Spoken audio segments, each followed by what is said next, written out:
(21장입니다) 그러니까 사실은 요 20장까지를 한 겁니다. 그리고 21장서부터가 지금 새롭니다. 사실 원래 오늘 나가기로 한 내용이에요. 자, 근데 역시 또 21장의 첫 마디도 보세요. 거기 보면은 내 하나님 여호와께서 내게 주어 얻게 하시는 땅에서, 요 말이 나오잖아요. 그러니까 하나님이 얻게 하시는 땅에서 살게 될 때, 사는 동안에 우리는 어찌 살아야 될 것인가, 어떤 일에 관심을 기울여야 될 것인가 하는 것들을, 여러 케이스들을 지금 이 신명기에서 기록해 주고 있는 겁니다. 자, 근데 여기 21장에는 이렇게 하나님이 주어서 얻게 하신 땅에서 살 때 누가 사람이 죽었어. 죽었는데 범인이 누군지를 몰라. 근데 사람은 죽었어. 그랬을 때 이거를 어떻게 해야 될 것인가 하는 거에 대한 얘기예요. 지금 사람이 죽었는데 범인을 몰라. 그러면은 그 주변에 있는 성읍에 있는 사람들은 뭐 그냥 아무 죄가 없이 그냥 넘어가도 되는 거냐? 아니라는 거예요. 어떤 사람이 죽은 그 시체가 발견된 지점으로부터 A라고 하는 성읍이 있고 B라고 하는 성읍이 있고 C라고 하는 성읍이 있으면 죽은 시체로부터 거리를 재라는 거야. 그래서 어느 성읍이 책임을 지게 돼 있냐면 제일 가까운 성읍에 있는 사람들이 책임을 지라는 겁니다. 제일 가까운 성읍들이. 그래서 3절에 보면 제일 가까운 성읍의 장로들이 왜 제일 가까운 성읍이 책임을 지냐?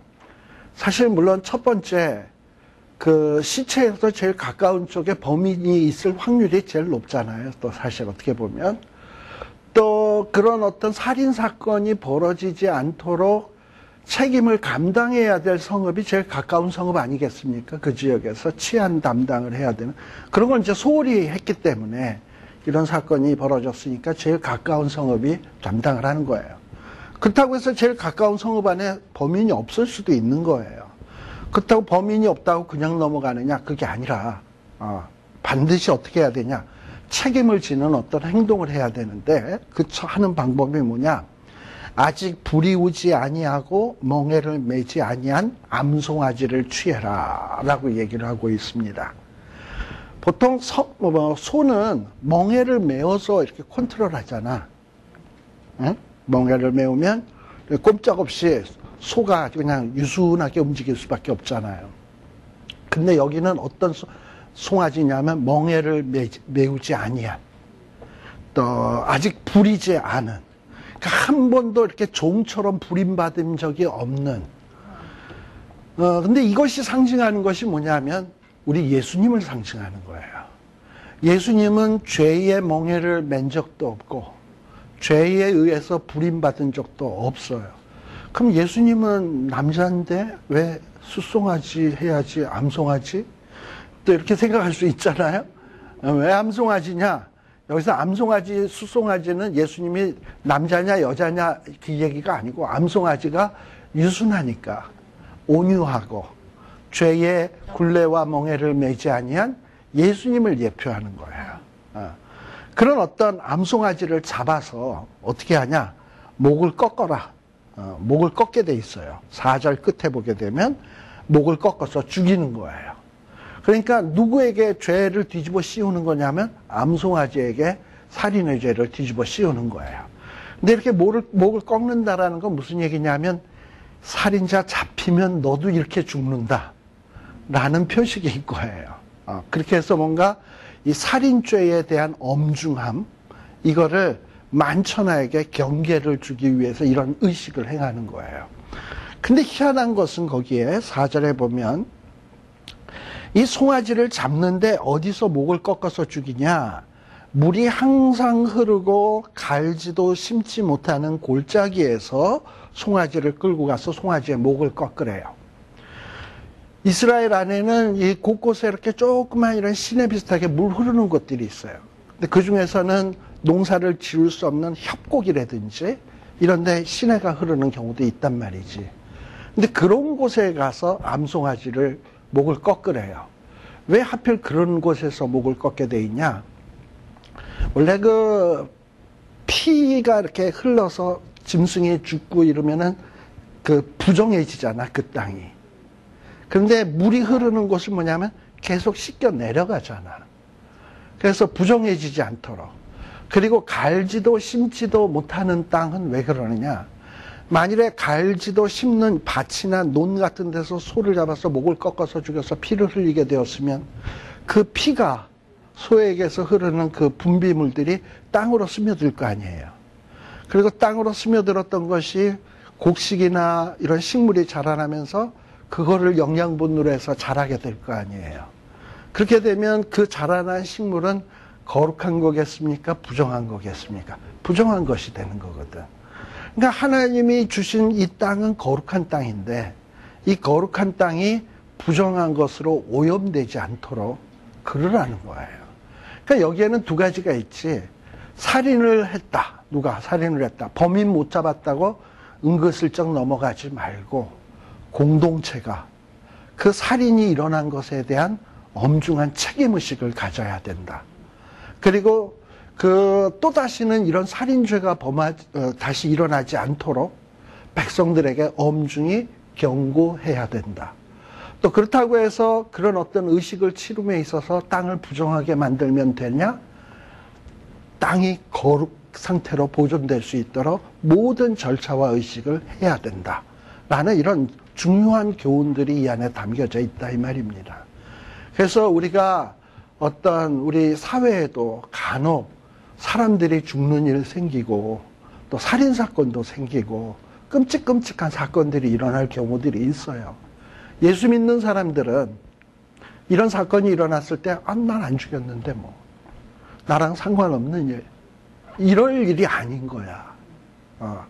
내 나라에서 내 동네에서 이런 일이 생겼다면 내가 기도하지 않아서 내가 뭔가 정의와 공의를 실현치 못해서 예수의 복음을 제대로 전달하지 못해서 이런 어떤 책임의식을 통감하라는 거예요. 이게 뭐냐면 우리에게 축복을 주셨을 때 하나님이 은혜의 땅에 거하게 하실 때 이 세상 사는 날 동안에 우리가 가져야 될 생각들이다라는 것을 가르쳐주고 있는 내용입니다. 자, 그리고 또 거기에 보면은 5절에 보면 그 목을 꺾을 때 누가 오느냐? 5절에 보면 레위 제사장들이 와요. 그리고 이 제사장들이 오는데 그 제사장들 앞에서 어느 성읍이 책임을 질 거냐? 레위 제사장이 원금을 쟀을 거 아니야. 이 성읍이 져야 돼. 그러면 이제 그 말대로 따라야 된다라는 거예요. 그 말대로 따라야 되고 순종해야 된다는 거예요. 그리고 그 목을 꺾을 때는 장로들은 뭐 하는 거냐? 그 목을 꺾는 그 송아지 앞에서 손을 씻게 돼 있어. 그건 뭐냐? 우리는 죄를 안 지었다. 우리는 죄를 안 지었다. 피 흘리지 아니했다. 그리고 범인이 누군지도 모른다. 그러나 사람은 죽었잖아. 죄는 생겨진 거 아니에요. 그러나 우리가 죄값을 우리에게 돌리지 말아달라. 죄값을 이 송아지에게 덮어 씌웠다. 그러니까 이 송아지를 받으시고 우리의 죄를 면제해달라. 라는 이런 의식을 치르는 겁니다. 그러니까 이 의식을 통해서 다시 한번 각오하는 거죠.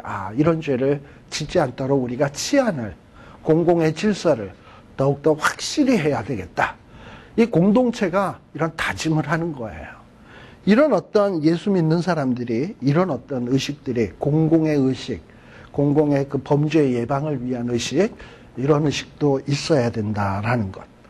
또 10절에 보게 되면 또 뭐에 대한 얘기냐?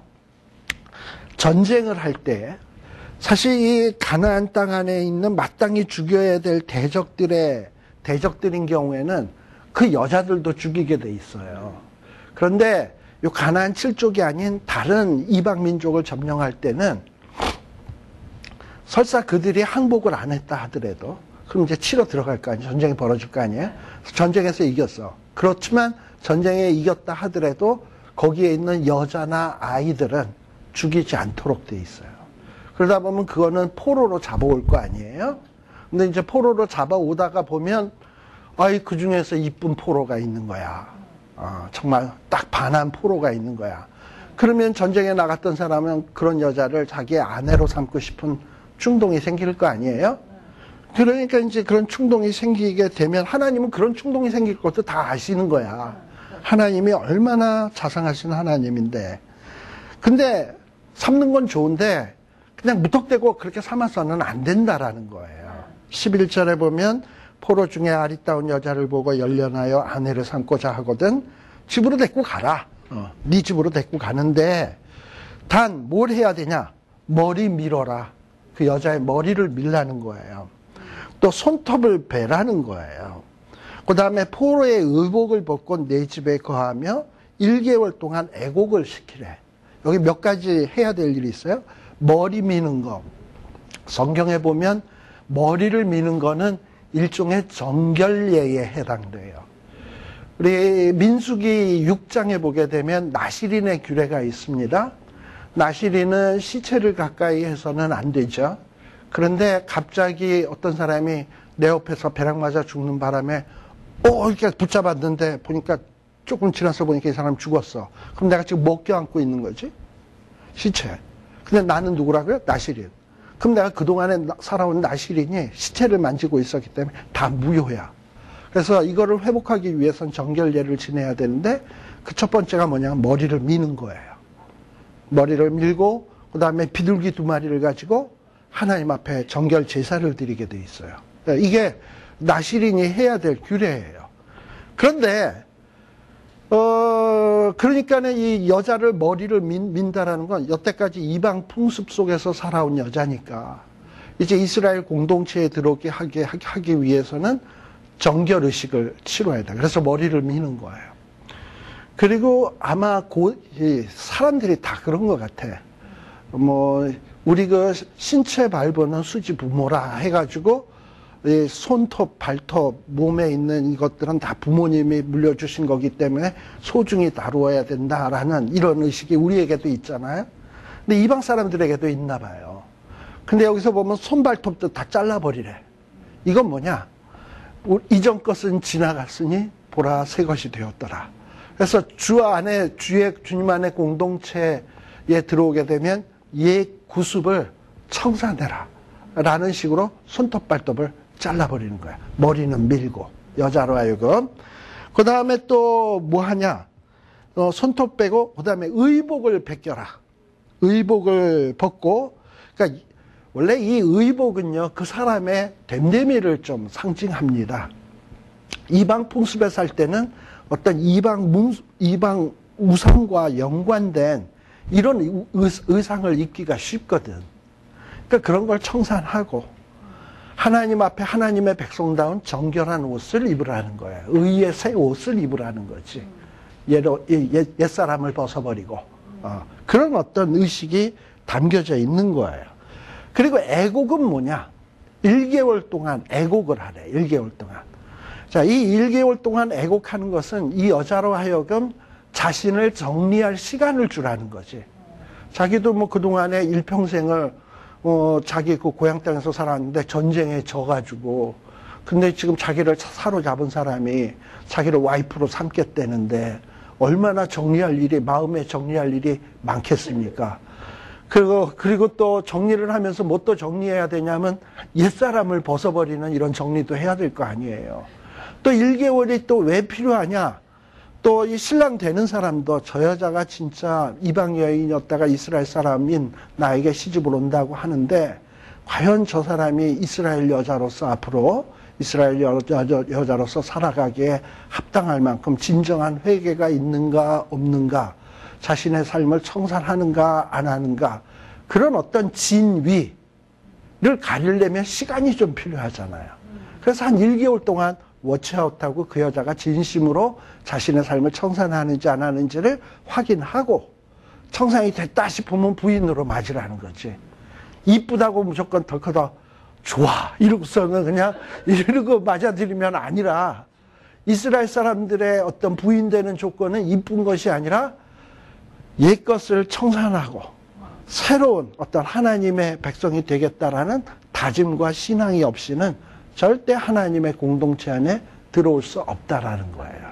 그리고 이것을 위해서는 신중하게 1개월 동안 지켜보는 것이 필요하다라는 거예요. 그래서 이 과정을 거치게 되면, 이 과정에서 합격점을 얻게 되면, 그건 만만 포로로 잡은 여자라 하더라도 부인이 될 수 있다라는 거예요. 성경에 보게 되면 이방 여인이지만 어떤 하나님의 백성으로서 이름을 날리는 유명한 여자들이 좀 있습니다. 창세기, 구약에 보게 되면 누가 있냐 하면은, 라합이 있고, 그리고 또 누가 있냐, 이방 여인, 룻이 있고, 이런 것들은 다 뭐냐면 이런 여자들은 일종의 신앙적 검증이 끝난 여자들이다라고 볼 수 있죠. 또 모세의 아내들도 보면은 다 이방 여자예요. 모세는 성경에 보면 2번 결혼한 것으로 나와 있는데, 처음에 십보라라고 하는 여자는 미디안 여자예요. 그것도 이방 여자. 그 다음에 또 2번째 결혼한 여자도 구스 여인. 그래서 이방인 여자라고 결혼 못하는 건 아니에요. 암만 이방인 여자라도 옛사람을 벗어버리고 하나님의 백성이 되면 얼마든지 맞아들일 수 있다라는 거예요. 자, 그래서 이렇게 하나님의 공동체, 여자들이, 이방 여인이 하나님의 공동체가 되려면 어떻게 해야 되는가 하는 것을 지금 말씀해 주고 있는데, 자, 그런데 14절. 이렇게 포로 여자를 데려다가 검증도 끝나고 그래서 부인으로 딱 삼았는데, 이거 삼을 때까지는 아직 내 여자가 안 됐으니까 부인으로 삼고 싶고, 부인으로 만들고 싶은 간절함, 이런 이미 있었는데, 막상 부인이 딱 되고 나니까 정덜머리가 뚝 떨어지는 거야, 갑자기. 이런 케이스가 좀 있어요, 성경에 보게 되면. 누가 있냐면 암논이라고 하는 놈이 있어요. 누군지 아시죠? 압살롬의 이복 형이에요. 그런데 압살롬의 것도 누이 동생, 친동생을 갖다가 연애하다가 그래가지고 그냥 자꾸 안 돼요 이러니까 겁탈을 했죠. 그래서 자기 여자로 만들고 나니까 그 다음서부터 정덜머리가 뚝 떨어져가지고 멀리하게 돼요. 그래, 어떻게 그럴 수가 있겠어? 성경에 다 나오는데. 그래가지고 그냥 그랬더니 압살롬이가 붕괴해가지고 나중에 피해 보복이 이루어지는 거 아시죠? 성경에 별 얘기가 다 있어. 드라마보다도 더 재밌는 얘기들이 얼마나 많은지 몰라. 자, 근데 이런 경우들이 있단 말이죠. 근데 하나님은 그런 어떤 사람의 간사함, 마음의 가벼움, 이런 것들도 너무 잘 알아. 그래가지고 정덜머리가 뚝 떨어졌다고 해서 가게 하고 내쫓는다는 거예요. 그리고 또 하나는 돈 받고, 심지어 어떤 인간은 지 싫다고 돈 받고 팔아, 포로니까. 돈 받고 팔지 마라. 왜냐? 네가 그를 욕보였은즉, 욕보였다라는 것은 이미 성적으로 점령을 했다라는 얘기죠. 그러니까 절대로 종으로 여기지 말라는 거예요. 성경에서는 성적으로 어떤 관계를 맺으면 둘이 한 몸을 이루었다라고 얘기를 하는 거야. 내 몸이나 마찬가지인 거야.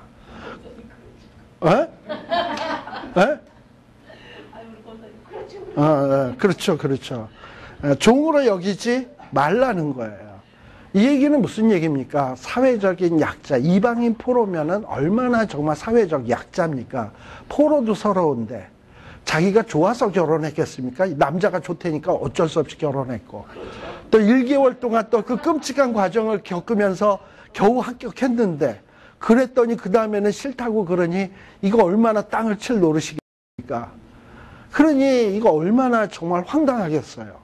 하나님께서는 이런 어떤 포로 여인, 가련한 여인에 대해서도 이렇게 배려한다는 것을 생각하고, 우리가 하나님의 축복을 누리며 살 때는 이렇게 사회에서 배척당하고 유린당하고 보호받지 못하는 사람들, 이런 사람들에 대해서 배려하라는 거예요. 그런데 우리 요즘 한국에서 요즘 한국이 다민족 사회가 되어가지 않습니까? 저 필리핀 같은 데 보면 코비노라 그러죠? 코비노라 그러죠? 필리핀 사람하고 한국 사람하고 해서 태어난 아이들. 코비노라고 얘기를 해요. 한국 사람들이 거기 가가지고 필리핀 여자들을 그야말로 희롱하다가 애들 낳는 경우들이 참 많아요. 그래가지고 뭐 관광 여행 가서 그런 짓거리 하고 뭐 그러고서는 태어나는 그 한국 피와 필리핀 사람의 피가 흐르는, 그러니까 이제 그 애들은 애미 혼자에 의해서 키워지는 거고 아비 없이 크는 거죠. 아비가 누군지도 모르니까. 근데 그런 짓거리 하는 사람들이 과연 예수 안 믿는 사람들만 가서 그런 짓을 할까요? 아니죠. 보통 이런 성에 관계된 죄들에 보면 목사님들도 걸리고 별의별 사람들이 다 걸리는데. 그렇잖아요. 이런 걸 보면 우리 예수 믿는 사람들이 얼마나 어떤 이런 성적인 문제, 또 그로 인해서 파급되는 사회적인 약자들이 발생하잖아. 미혼모, 또 사생아, 이런 것들이 발생되는 거에 대해서 교회가, 성도들이 깊은 책임감을 느껴야 되는 거예요. 지금 성경에서는 지금 우리에게 그런 것을 가르치고 있는 거예요. 절대 버리거나 마음대로 가게 하거나, 그리고 심지어는 팔거나 그러지 말라. 네가 이미 그를 욕보였은즉 너랑 그 여자는 한 몸이다. 이 얘기를 지금 가르쳐주고 있는 거예요. 참 이런 어떤 무서운 이런 마음들을 우리 신자들이 가져야 된다라는 것을 가르쳐주고 있는 겁니다. 또 15절에 보면, 이러다 보니까 뭐 어떤 사람이 본처가 있는데 전쟁하다가 또 이쁜 여자가 있어서 데리고 오다 보면 부인이 둘이 될 수도 있잖아. 자, 그렇다고 해서 요 21장 15절에 두 아내 두었다. 성경에 또 두 아내 둔다는 경우를 얘기하는 거 보니까 아내 둘 두는 거는 죄가 아니구나, 이렇게 생각하면 안 돼요. 창세기에 보게 되면 둘이 한 몸 된다 그랬지, 셋이, 넷이 한 몸 된다 이런 얘기 없어요. 하나님의 창조의 질서는 둘이 한 몸 되는 거예요. 둘이, 그것도 남자, 여자 아니고 남자와 여자가 둘이 한 몸 되는 게 이게 창조의 질서인 거예요. 자, 그런데 워낙에 이 시대에는 지금 이 신명기 말씀을 선포할 때 성경책이 있었을까요? 없었을까요? 없었죠. 말씀도 없고 뭐 이러니까 사람들이 뭐 하나님의 뜻이 뭔지 모르는 무지몽매한 시대다 보니까 부인 여러 두기도 하고, 야곱도 그랬고 아브라함도 그랬고 그랬잖아요. 근데 그 둘 둔 결과들이 얼마나 성경에 보면 리얼하게 나타납니까? 그 사레의 그 고통, 그리고 이스마엘과 하갈을 내쫓을 때의 아브라함의 마음, 그리고 이삭은 맨날 하갈에게 꼴밥 맞고 이스마엘에게 꼴밥 맞으면서 당했던 서러움, 또 야곱의 식구들 같은 경우에는 요셉이 종으로 팔려가게 되는 모든 비극이, 어떤 부인이 여럿이었던 것 때문에 가정에 불화가 생기고 형제들 간에 시기 질투가 생겨서 생겨진 비극들 아니겠습니까? 이렇게 창조의 질서를 위배하게 되면 비극은 싹트게 돼 있어요. 그러나 이 당시에는 잠시 허용적으로 두 아내를 두었단 말이지. 그랬을 때는 어떻게 해야 되냐? 이 둘 중에 하나를 더 사랑하고 덜 사랑하지 똑같이 사랑하는 경우 있습니까? 뭐 이렇게 사랑을 똑같이 하는, 그거 쉽지 않아요. 그렇죠, 쉽지 않죠. 자식들에게도 부모들은 그러지, 나는 너희들을 똑같이 사랑한다. 근데 진짜 그래? 아니야. 절대 아니야. 뭐 이쁜 자식이 더 있고, 그냥 저건 자식이니까 키우지 이러는 자식이 있고, 그렇지 이제 똑같이 사랑한다 이렇게 쉽지 않아요. 그래서 우리 하나님은 나는 한 분 여호와다, 그리고 나에게 마음을 다하고 뜻을 다하고 성품을 다해서 사랑하라 그렇지, 뭐랑 겸해서 섬기면 하나님만을 집중해서 이렇게, 그렇다고 또 두 개를 똑같이 사랑하는 것도 있을 수 없기 때문에, 사람의 마음을 너무나도 잘 알기 때문에 그렇게 했어요. 근데 이제 사람이 이렇게 똑같이 사랑할 수가 없어요. 근데 하나는 사랑을 하고 하나는 좀 미움을 하는데, 사랑하는 여자가 본처야. 아니지? 안 사랑하는 여자가 본처야. 그런데 미워하는 여자가 후처야. 문제가 그렇게 돼버렸어. 그러면 근데 그러다 보니까 좋아하는 여자가 후처 새겨 들으세요. 그랬는데 본처가 먼저 애를 낳았어. 안 좋아하는 여자가 먼저 애를 낳았어. 그리고 이제 사랑하는 여자가 애를 낳았어. 자, 그러다 보면은 장자는 미워하는 자의 자식이고 둘째 아들은 좋아하는 자의 자식이야. 그러면 부모는 자꾸 자기의 재산을 어디에다 물려주고 싶은 마음이 되냐? 좋아하는 자식에게 물려주고 싶단 말이죠. 그런 어떤 대표적인 케이스가 야곱의 집안 아니겠습니까? 그래가지고 야곱의 그 본처는 레아인데 레아의 자식들은 야곱이 거들떠도 안 보고 자기가 이뻐하던 자식 라헬인데 그렇다고 라헬이 또 후처냐? 그것도 아니야. 사실은 원래 라헬을 첫 번째로 결혼할 뻔했던 건데 삼촌 라반이 바꾼 거지. 근데 아무튼 순서상으로는 그게 맞잖아. 그래서 이제 요셉은 어떻게 보면 장남이 아닌데 요셉을 또 특별히 사랑해서 찰색 옷도 입히고 이랬단 말이죠. 이런 일들이 생기게 되는 거예요. 근데 하나님은 그렇게 하지 말라는 거예요. 그러니까 야곱이 잘못한 거예요. 그거는. 차라리 야곱이 누굴 사랑했어야 맞냐? 르우벤을 사랑했어야 맞는 거예요. 암만 레아의 자식이지만. 근데 그게 왜 중요한 거냐? 자식은 여호와께서 주신 기업이에요. 그러니까 자식을 주냐 안 주냐는 하나님의 권한에 있는 것이고 또 누가 장남이냐 차남이냐 하는 것도 누가 정해주시는 거냐면 하나님이 정해주시는 거예요. 그러니까 하나님이 정해주시는 그 일에 대해서 존중함이 있다면 하나님이 얘를 장자로 태어나게 했으니까 그걸 존중함이 있다면 장자에게 행해야 될 도리를 마땅히 하라는 거예요. 이뻐한다고 해서 그걸 순서를 뒤집지 말라는 거예요. 물론 그러나 구약 성경에 보면 장자의 이 권이 뒤집히는 경우가 있습니다.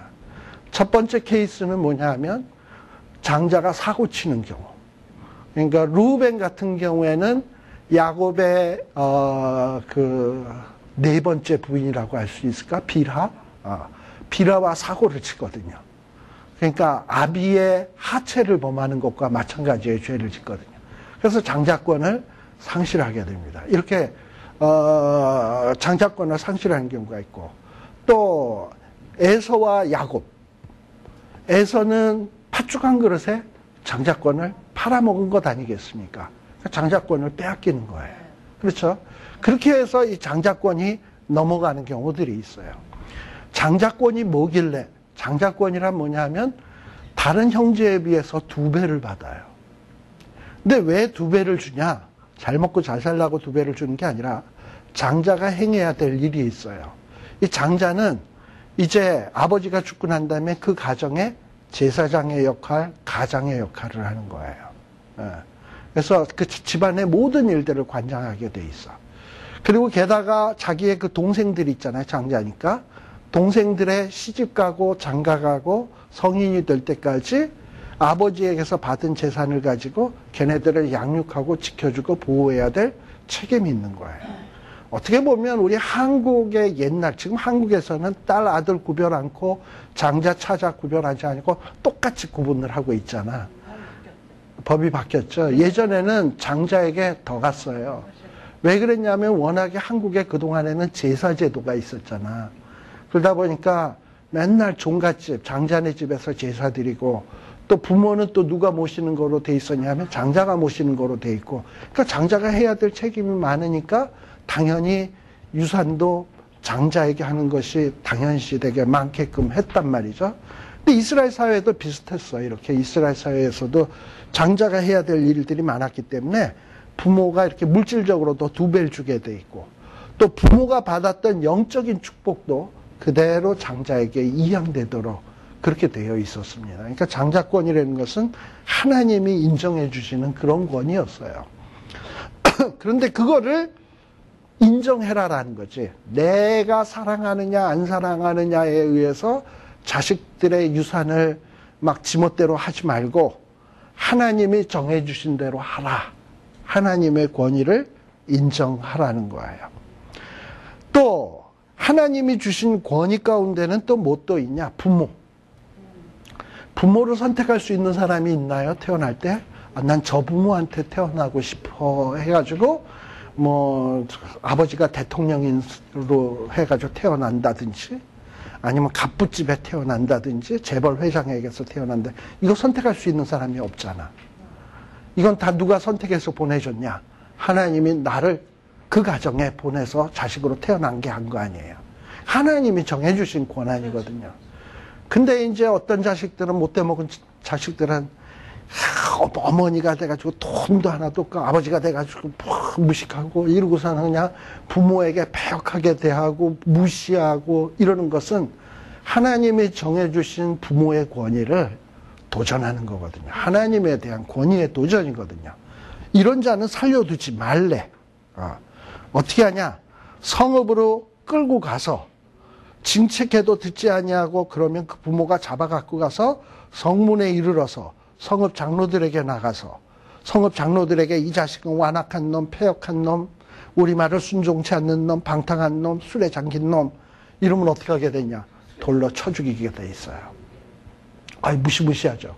만일에 오늘날 뭐 애들이랑 가정예배 보면서 말 안 듣는 아들에게 신명기 28장 18절 읽자 이러고서는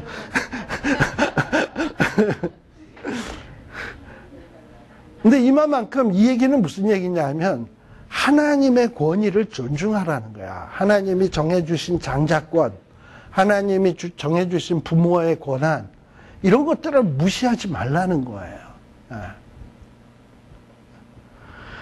또 마지막으로 22절에 보게 되면 또 무슨 얘기냐. 어떤 사람이 진짜 죽을 죄를 범했어. 그래서 그를 죽여서 나무 위에 달아요.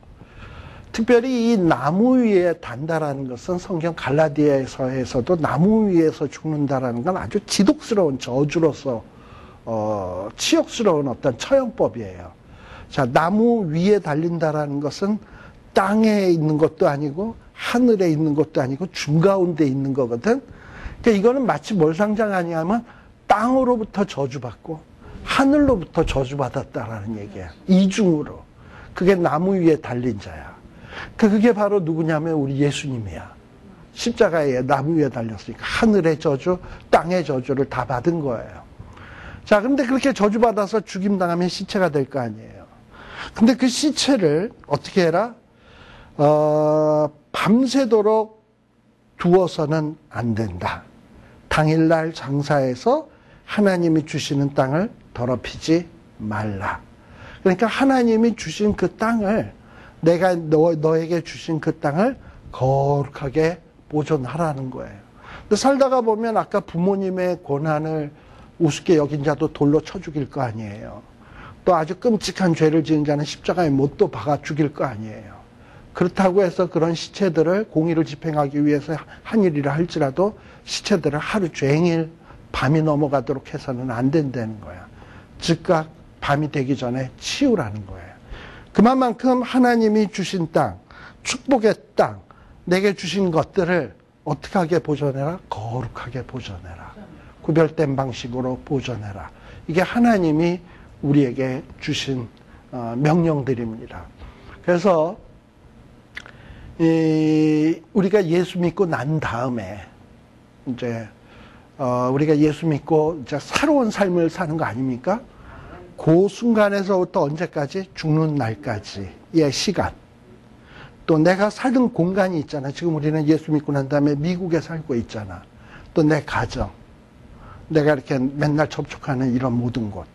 이런 모든 것은 하나님이 나에게 숙제로 맡기신 것들이에요. 나에게 숙제로 이것을 거룩하게 정복하고 거룩하게 관리하라고 내게 맡기신 것이거든.